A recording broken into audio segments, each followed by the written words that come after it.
Seigneur, bénis ce matin celui que tu as interpellé par cette parole, par ces dons. Que quelqu'un ici ce matin puisse ouvrir son cœur pour la première fois à Jésus et le recevoir et le laisser rentrer dans sa vie. Merci Seigneur pour ta présence, pour ton amour. Tu as dit, je me tiens à la porte et je frappe. Si quelqu'un entend ma voix, qu'il ouvre la porte, j'entrerai et je souperai avec lui et lui avec moi. Merci Seigneur maintenant de confirmer ta parole. Amen. Amen. Gloire à Dieu. Alors je voudrais d'abord souhaiter la bienvenue à tous les amis qui nous visitent ce matin, peut-être pour la première fois. Est-ce qu'il y a des amis ici ce matin qui sont là pour la première fois au culte ce matin? Levez votre main simplement. Voilà, on aimerait vous faire un petit cadeau de bienvenue rapidement. Gardez votre main levée. Voilà, gardez votre main levée. On aimerait vous faire un petit cadeau. S'il y a d'autres personnes qui viennent pour la première fois ce matin, voilà, vous levez votre main rapidement.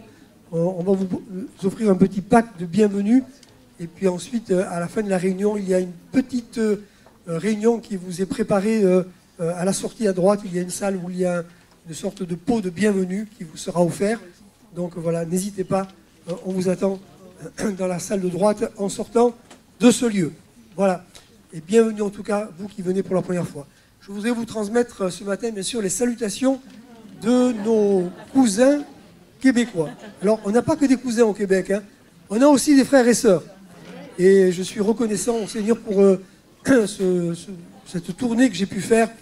Je remercie en particulier le pasteur Dominique Ourlin qui m'a fait découvrir le Québec dans cette diversité, diversité à la fois spirituelle, puisque j'ai eu l'occasion de visiter plusieurs églises, à la fois dans des grandes villes comme Montréal, Québec, mais aussi dans des petites villes, des églises de taille moyenne. C'était vraiment intéressant de voir cette diversité qu'il y a sur le plan spirituel, et puis aussi bien sûr la diversité sur le plan géographique. C'est un beau pays, le Québec, avec en ce moment, c'était l'automne quand j'y étais, et donc de magnifiques couleurs partout dans le pays. Donc vraiment un voyage qui a été bénissant. Je suis vraiment béni, hein, Monique, hein, je suis vraiment béni, hein, c'était vraiment bénissant. Hein. Ça avait vraiment de l'allure, hein, ça avait vraiment de l'allure ce voyage. Voilà. Bon, c'est tout, hein, voilà. Je suis pas doué pour les imitations et pour les accents, mais en tout cas, j'étais heureux de rencontrer beaucoup de frères et sœurs, de rencontrer des églises, de rencontrer des pasteurs et de découvrir l'œuvre de Dieu. Je pense que j'ai été plus béni que je n'ai pu bénir parce que voilà, on apprend beaucoup. Et donc, vraiment, Dominique, si tu m'écoutes, je veux te remercier pour toute la peine que tu t'es donnée pour ce séjour. Et puis ton épouse Candy, c'est son épouse qui est américaine, franco-américaine. Et alors, merci Candy pour les gâteaux, pour les cheesecakes au chocolat. Bon, comme dirait ma fille, c'était une tuerie. Voilà. J'étais heureux de retrouver également Sorine Mucci. Vous connaissez Sorine, c'est un jeune homme qui a grandi dans notre église. Hein. Il était ici tout petit, il a grandi. Ses parents sont dans l'église, sont très discrets. Vous ne les connaissez peut-être pas, Sorine et Dina. Et maintenant, Sorine étudie dans une université, une des universités les plus fameuses du Canada, McGill. Et voilà, il a traversé tout Montréal dimanche dernier pour venir me rencontrer. C'était un bon moment de partage.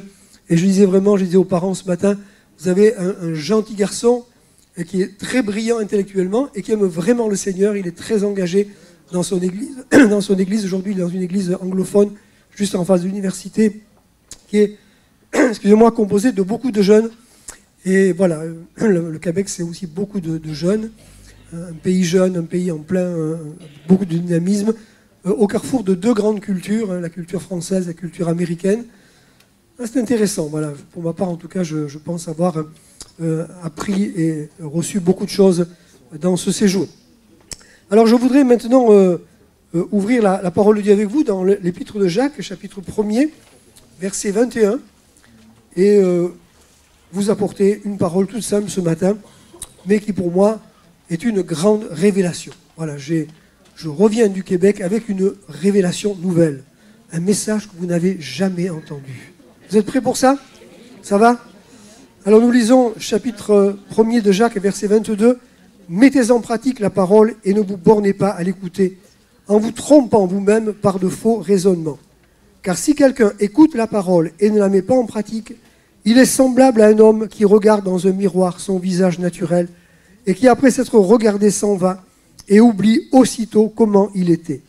Mais celui qui aura plongé les regards dans la loi parfaite, la loi de la liberté, et qui aura persévéré, n'étant pas un auditeur oublieux, mais se mettant à l'œuvre, celui-là sera heureux dans son activité. Chapitre 2, verset 8, si vous accomplissez la loi royale selon l'Écriture, tu aimeras ton prochain comme toi-même, vous faites bien. Amen. Donc la grande révélation que j'ai ramenée du Québec, c'est que si tu veux être heureux, si tu veux réussir ta vie tout court, et ta vie spirituelle, il faut mettre la parole de Dieu en pratique. Qu'est-ce que vous en pensez? Vous ne saviez pas ça en France, hein? J'ai vraiment pris ça et j'aimerais vous le communiquer ce matin. Si tu veux réussir ta vie chrétienne, alors il n'y a qu'une chose à faire. Hein? Une chose qui est la plus importante, c'est devenir pratiquant de la parole. Hein? C'est ce que Jacques nous dit ici. Hein? Jacques nous dit, si tu veux réussir dans ta vie, si tu veux réussir dans tes entreprises, si tu veux réussir ta vie tout court, si tu veux réussir ta vie spirituelle, il y a un secret. Il y a un secret, il y a une clé, c'est de pratiquer la parole. Ce que Jésus nous a enseigné, ce que Jésus nous dit dans les évangiles, ce que la parole de Dieu nous dit, il faut le mettre en pratique. Amen. 3 amens, merci pour ce matin. Mais bon, c'est pas compliqué, mais il faut le faire. Ce que je dis ce matin, ce n'est pas quelque chose d'extraordinaire, mais il faut le faire. Et je voudrais dire ce matin que tu peux lire ta Bible tous les jours, chaque jour. Tu peux la connaître par cœur. Tu peux la confesser à longueur de journée. Mais si tu ne la mets pas en pratique, ça ne sert à rien. Jacques nous dit, écouter ne suffit pas. Tu peux écouter la parole, c'est important d'écouter la parole. J'espère que ce matin vous êtes attentifs et que vous allez écouter ce que je vais essayer de vous communiquer, de vous dire. Écoutez, c'est important. Mais Jacques dit, si tu écoutes la parole, si tu ne fais qu'écouter la parole, ça ne suffit pas. Tu peux sortir de ce lieu en disant « Waouh, c'était bien ce qu'a dit le pasteur ce matin. Waouh, j'ai entendu un bon message. Ça m'a fait du bien. » Mais si tu ne le mets pas en pratique, ça ne suffit pas. Ça ne sert à rien. Tu peux écouter les meilleurs prédicateurs au monde. Tu peux écouter les Canadiens, les Américains, les Chinois, les Russes, les Français, qui tu veux. Mais si tu ne mets pas la parole en pratique, ça ne sert à rien. Ça ne suffit pas. Ça va, c'est clair? Hein? Grande révélation. Mais je pense que c'est la clé. Hein? C'est la clé. Ce n'est pas la connaissance biblique qui sauve. Ce n'est pas la connaissance biblique qui rend heureux. Mais c'est la pratique. C'est l'obéissance à la parole. Je ne dis pas ce matin que la connaissance n'est pas importante. Bien sûr, la connaissance biblique est importante. L'étude biblique est importante. La méditation biblique est importante. Mais si elle n'est pas suivie de pratique, ça ne sert à rien. La connaissance précède la mise en pratique. Mais sans la mise en pratique, toute connaissance est vaine. Vous êtes d'accord avec moi? C'est pas compliqué. Tu peux avoir des connaissances sur le jardinage, par exemple. Tu peux avoir 4 livres de jardinage à la maison. Tout savoir sur la manière de planter des tomates. Tout savoir sur comment planter des lauriers, des roses, etc. Tu peux tout savoir, connaître par cœur ce qu'il y a écrit dedans. Et si tu ne prends pas un bout de terre et que tu ne commences pas à gratter la terre, à mettre quelques semences dedans, ça sert.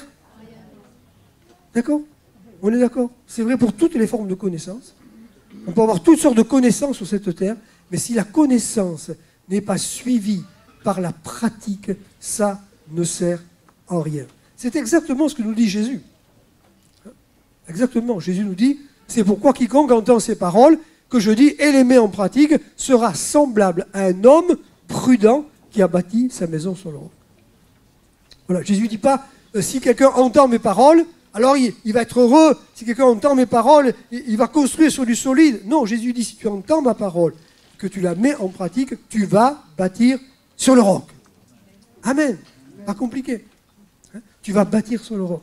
Il y a 3 semaines en arrière, avant de partir, je faisais le culte à la maison d'arrêt de grâce et je prêchais justement sur cette parabole de la construction sur le roc.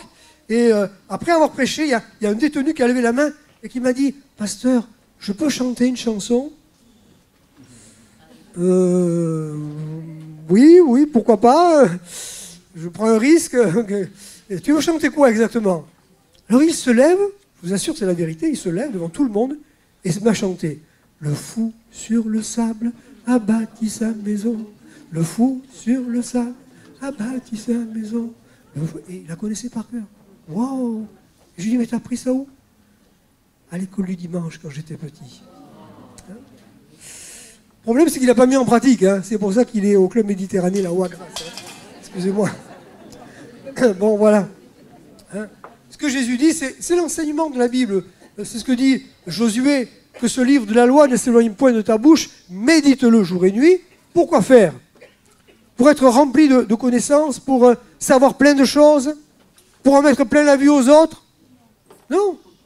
Pour agir fidèlement selon tout ce qui est écrit. Car c'est alors que tu auras du succès dans tes entreprises, c'est alors que tu réussiras. C'est ce que dit Jacques. La parole de Dieu se tient d'un bout à l'autre de la Bible, gloire à Dieu. Celui qui ne met pas en pratique la parole, Jacques dit qu'il est quelqu'un qui s'abuse lui-même. Jacques dit, si tu écoutes la parole, tu entends la parole, mais tu ne la mets pas en pratique, Jacques dit, tu es semblable à quelqu'un qui s'abuse lui-même. S'abuse lui-même. Ce mot grec ici, ça veut dire littéralement être à côté de ses pensées, de ses raisonnements. Tu as des pensées, tu as des raisonnements, mais tu es à côté de ces raisonnements. Hein? On pourrait traduire une traduction familière, tu marches à côté de tes pompes. Hein? Tu marches à côté de tes pompes. Parce que tu entends la parole, tu ne la mets pas en pratique. Tu t'abuses toi-même. Tu vis dans l'illusion. Et c'est grave l'illusion. Ce matin, il y a eu un don spirituel qui parlait sur ça, sur l'illusion. Hein? Attention, disait ce don spirituel. Tu vis dans l'illusion. On peut vivre parfois dans l'illusion. Je viens à l'église, j'écoute des messages, je vais sur Internet, j'écoute des messages, je lis ma Bible de temps en temps. Très bien. Il faut continuer, persévère. Mais ce que tu lis, ce que tu entends, mets-le en pratique. Vis-le, c'est ça qui va te donner du bonheur. C'est ça qui va changer ta vie. C'est ça qui va remplir ta vie. Alléluia. Ne vis pas dans l'illusion. C'est dangereux de vivre dans l'illusion. Évidemment, il y a eu des catastrophes naturelles, je ne sais pas si vous avez suivi ça, mais lors d'un reportage, j'ai vu quelqu'un ça m'a vraiment brisé le cœur, c'était des gens, ils étaient persuadés qu'ils étaient bien assurés. Mais au moment du sinistre, ils ont découvert que le sinistre en question n'était pas compris dans les garanties d'assurance. Ils étaient persuadés qu'ils étaient assurés, mais ils ne l'étaient pas. Et ils ont tout perdu. Et parfois, on peut vivre dans l'illusion. Et c'est dangereux de vivre dans l'illusion sur le plan spirituel. Alors ne nous bornons pas simplement d'entendre la parole, mais mettons-la en pratique. Jacques nous dit que la parole est un miroir qui me renvoie une image, qui me dit des choses, qui me montre des choses qu'il faut corriger. Il y a certainement des choses qu'il faut ajuster. Je suppose que tout le monde, ce matin, avant de venir ici, s'est regardé dans un miroir. Est-ce que c'est vrai? Est-ce qu'il y a ici des personnes qui ne sont pas passées devant le miroir? Oui, j'en vois certains, je pense. Bon, d'accord, pas de problème. Moi, ça me fait penser quand j'étais jeune, vous voyez. Quand j'étais jeune, avant de connaître le Seigneur, je sortais beaucoup, je rentrais souvent très tard le soir, tard dans la nuit. Le matin, je me levais au dernier moment, vite, je déjeunais, et puis je partais parce que j'avais rendez-vous avec les copains et les copines, voilà. Et je me rappelle un jour, ma marraine m'a dit, je partais vite, rapidement, elle m'a dit, Patrick, oui, tu t'es regardé dans la glace ce matin? Ah, non, je n'avais pas eu cette idée de mon... Vous voyez, j'étais un peu... Non, je n'avais pas vraiment regardé. Et quand je me suis regardé dans la glace, en effet, il y avait des ajustements à faire. Il y avait des choses à modifier, à changer, à ranger. Bon, c'est important de regarder la glace des fois. On a mangé une bonne glace au chocolat. On ne s'est pas rendu compte qu'il y a des traces qui restent, vous voyez. La glace, elle nous renvoie une image. Et Jacques dit que si nous regardons et que nous partons et que nous ne changeons rien, nous sommes des auditeurs oublieux. Ne soyons pas des auditeurs oublieux. Ne soyons pas des auditeurs oublieux.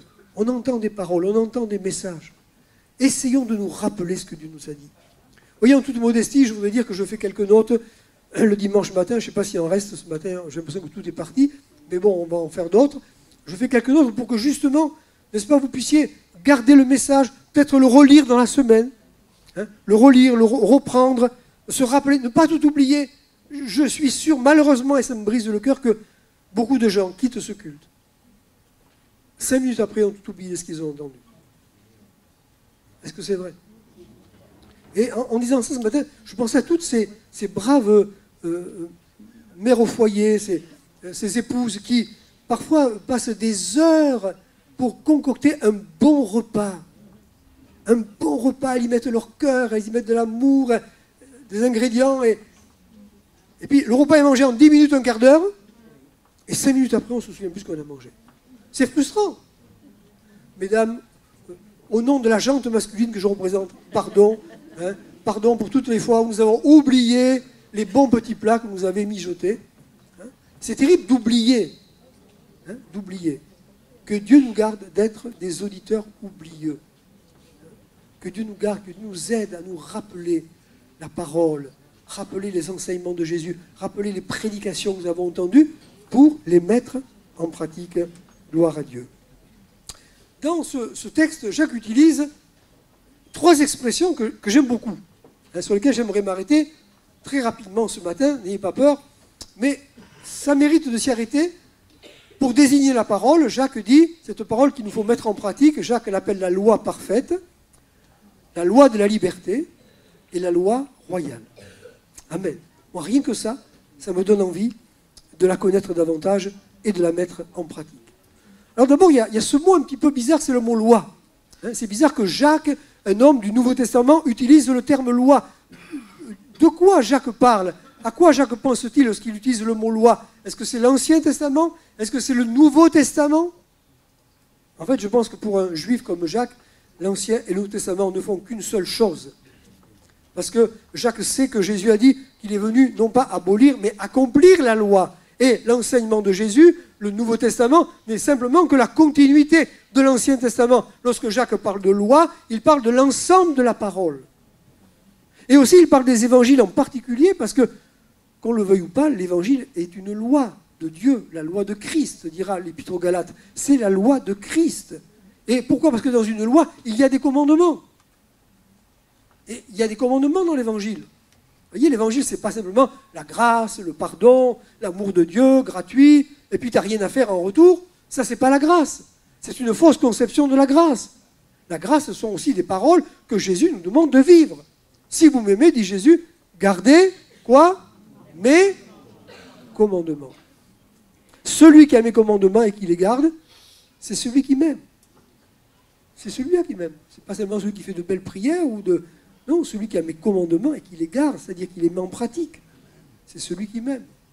Si vous gardez mes commandements, dit Jésus, vous demeurez dans mon amour, de même que j'ai gardé les commandements de mon Père et que je demeure dans son amour. Donc cette expression, la loi, quand Jacques utilise le mot loi, c'est bien pour parler de la parole de Jésus et de la parole de Dieu en général. Première expression que j'aime beaucoup, c'est la loi parfaite. Parfaite. Cette loi, cette parole que nous avons, elle est parfaite. Et ce mot parfait en grec, téléion, ça veut dire littéralement ce qui est complet. Ce qui est complet, ce qui est entier, ce qui arrive à son but, à sa fin, ce qui est accompli. C'est un mot qu'on retrouve dans la parole de Jésus, lorsque Jésus à la croix dit « tout est accompli », « tételestai », tout est accompli. La racine de ce mot, c'est ce mot téléios qui veut dire littéralement ce qui est complet, ce qui est entier, ce qui est arrivé à son terme, à son but. Ce à quoi il ne manque rien. Ce à quoi il ne manque rien. La loi, elle est parfaite. La parole, elle est parfaite. Nous avons tout dans la parole. Amen.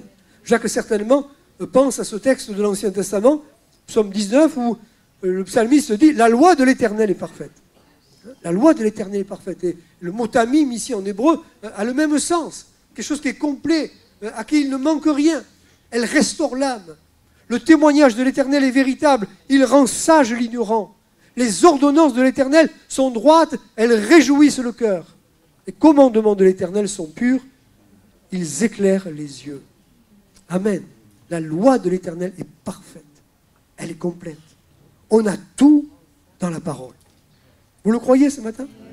Tournez-vous vers quelqu'un ce matin et dites-lui, on a tout dans la parole. Allez, tournez-vous au moins vers 2 personnes ce matin Et dites-lui droit dans les yeux, on a tout dans la parole. Amen. On a tout.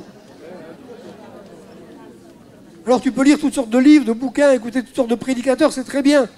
Mais j'aimerais te dire ce matin, te rappeler que tu as tout dans la parole. Tout.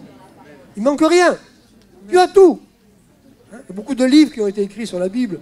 Samedi dernier, j'étais à la librairie Diffusion Vie à Montréal, à Longueuil.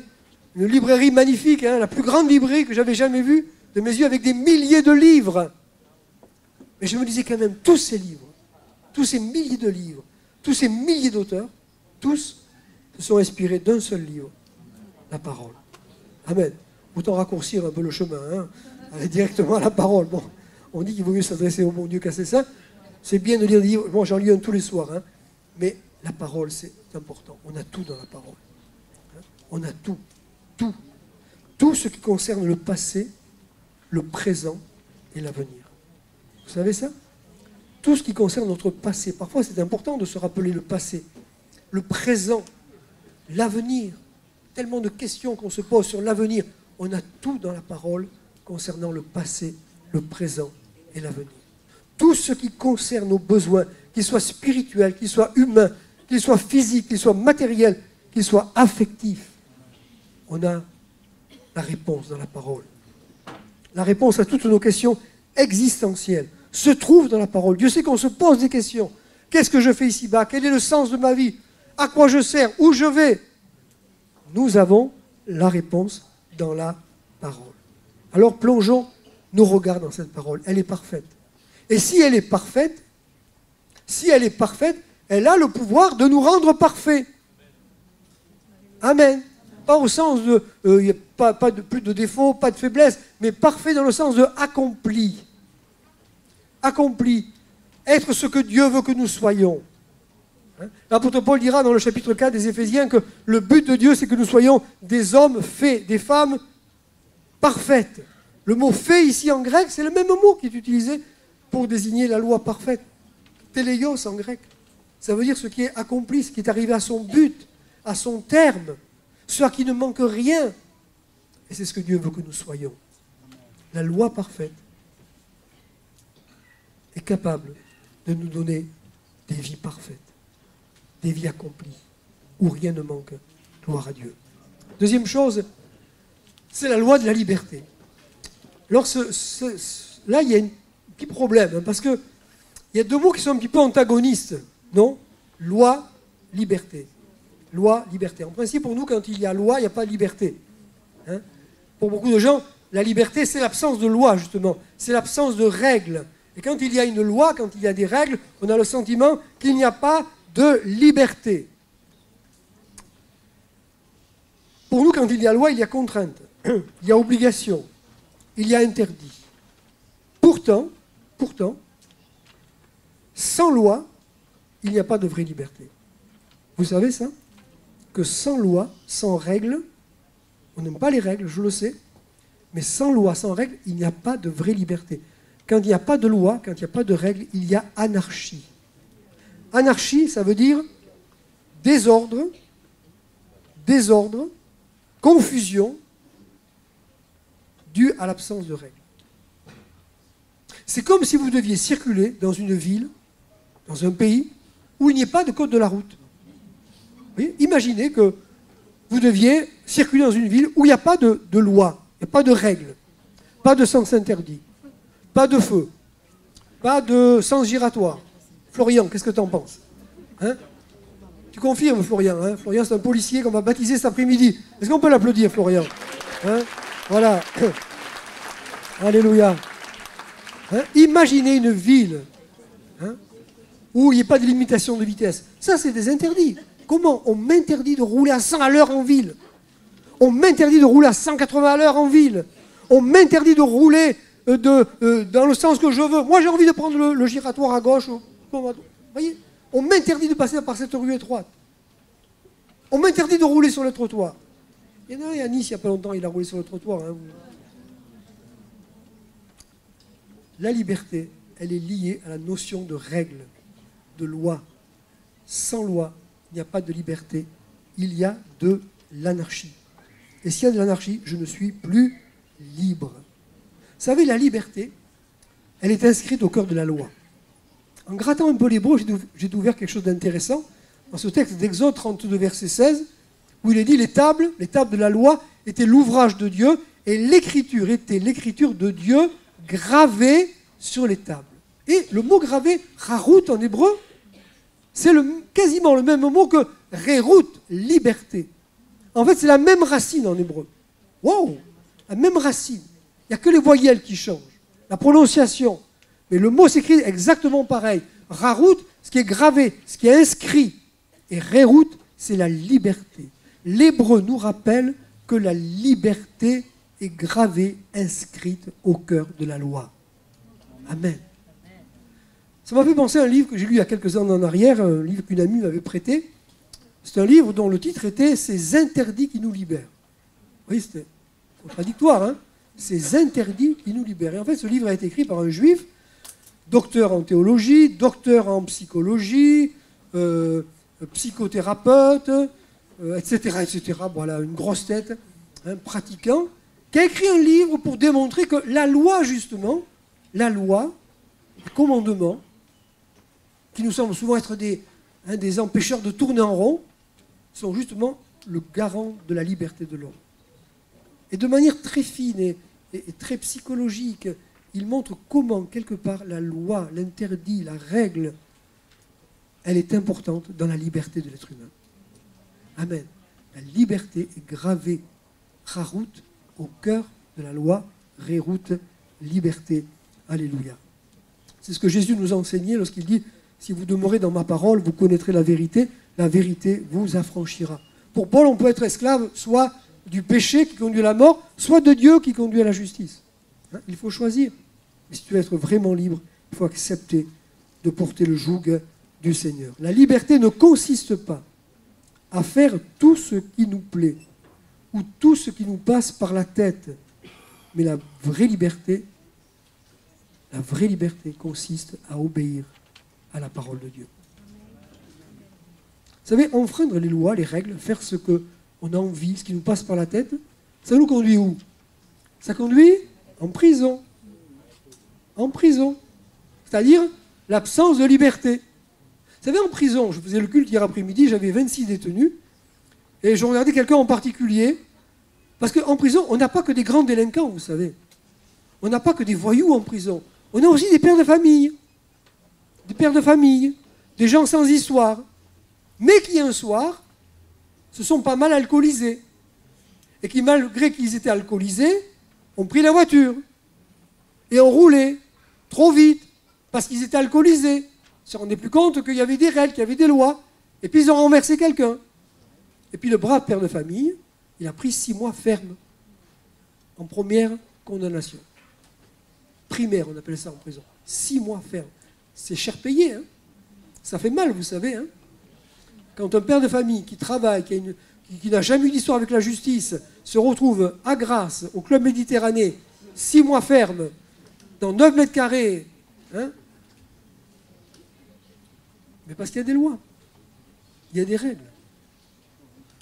Et quand on enfreint les règles, on se retrouve en prison. Et c'est vrai sur le plan spirituel aussi, j'aimerais vous le dire ce matin. C'est vrai sur le plan spirituel. Dieu nous a donné des lois, Dieu nous a donné des règles. Et quand on enfreint ces règles, on se retrouve en prison. On se trouve privé de vraie liberté. On croit qu'on est libre parce qu'on fait tout ce qu'on veut, tout ce qui nous passe par la tête, mais en réalité, on se trouve esclave de nos pulsions, de nos folies, de nos erreurs. Le garant de la liberté, c'est la loi. C'est pour ça que Jacques nous dit la loi de la liberté. Je termine avec la loi royale. J'aimerais que les musiciens nous rejoignent. La loi royale, c'est quoi? C'est la loi de l'amour. Hein? La loi de l'amour. C'est ce qu'enseigne Jésus.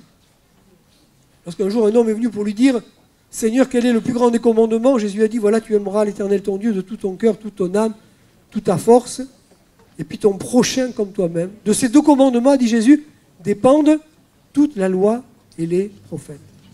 Voilà, toute la loi est résumée dans cette loi d'aimer. Aimer. Aussi, l'apôtre Paul dira, cette parole ne devait rien à personne, si ce n'est de vous aimer les uns les autres, car celui qui aime les autres a accompli la loi. C'est pas compliqué. Hein? Ça, c'est le cœur de l'Évangile. C'est la loi royale. Pourquoi? Parce qu'elle vient du cœur du roi des rois. Le roi des rois, qui est capable de nous aimer sans distinction de couleur, de race, de culture, d'éducation, de niveau social. D'ailleurs, le contexte justement de ce verset, c'est l'amour pour les plus pauvres, pour les plus malheureux, dit Jacques. Hein? Si tu aimes celui qui a de beaux habits, qui a une belle situation, mais que tu méprises celui qui est peut-être démuni, celui qui est pauvre, alors tu n'accomplis pas la loi royale, dit Jacques. La loi royale, c'est la loi d'un amour pour tous les êtres humains. Il y a dans le cœur de Dieu une place pour tous les hommes. Il y a dans le cœur de Dieu, dans le cœur du Père, une place pour chacun de nous. Que tu sois petit, que tu sois grand, que tu sois noir, que tu sois blanc, que tu sois riche, que tu sois pauvre, que tu sois instruit ou que tu sois ignorant. Il y a dans le cœur de Dieu une place pour chacun d'entre nous. Ça, c'est la loi royale. Amen. La loi royale. Alors, Jacques nous dit, verset 25, celui qui aura plongé les regards dans la loi parfaite, la loi de la liberté, la loi royale, et qui aura persévéré, qui aura demeuré dans cette loi, n'étant pas un auditeur oublieux, mais se mettant à l'œuvre, celui-là, celle-là, sera heureux dans son activité. Amen. Est-ce qu'il y a ici ce matin des hommes, des femmes, des frères, des sœurs qui veulent dire, moi je ne veux pas être simplement un auditeur oublieux. Seigneur, je veux que tu m'aides à mettre ta parole en pratique. Vous savez, c'est possible parce que nous avons reçu le Saint-Esprit. Parce qu'il y a une vie en nous, il y a une présence en nous. Cette loi, elle n'est pas gravée sur des tables de pierre, elle est gravée sur nos cœurs. Le Saint-Esprit la grave dans nos cœurs et nous rend capables, donne la force de la mettre en pratique. Ceux qui veulent ce matin dire, Seigneur, je veux mettre en pratique cette parole. Avec ta grâce, avec ton secours, levez-vous à votre place. Nous allons prier ensemble pour dire, Seigneur, nous voulons pas simplement nous contenter d'écouter ta parole. Le secret d'une vie chrétienne réussie, le secret d'une vie chrétienne épanouie, c'est d'être pratiquant de la parole. Seigneur, je veux être un pratiquant de la parole. Ceux qui, ce matin, veulent dire, Seigneur, je veux être un pratiquant de la parole. Levez-vous là où vous êtes ce matin. Et demandons au Seigneur sa grâce. Merci pour ta parole ce matin. Donne-nous la force de vivre l'Évangile. Seigneur, merci de nous rappeler, de nous faire réaliser que écouter ne suffit pas, connaître ne suffit pas. Mais c'est vivre ta parole qui nous rend heureux, qui nous permet de nous épanouir, qui nous permet de réussir. Seigneur, tu vois tous ces hommes, toutes ces femmes, tous ces jeunes hommes, ces jeunes filles qui sont debout devant toi ce matin. Ensemble, nous te disons, Seigneur, merci pour ta parole. Merci pour la loi parfaite. Merci pour la loi de liberté. Merci pour cette loi royale. Seigneur, nous voulons la vivre avec le secours de ton esprit ce matin. Au nom de Jésus.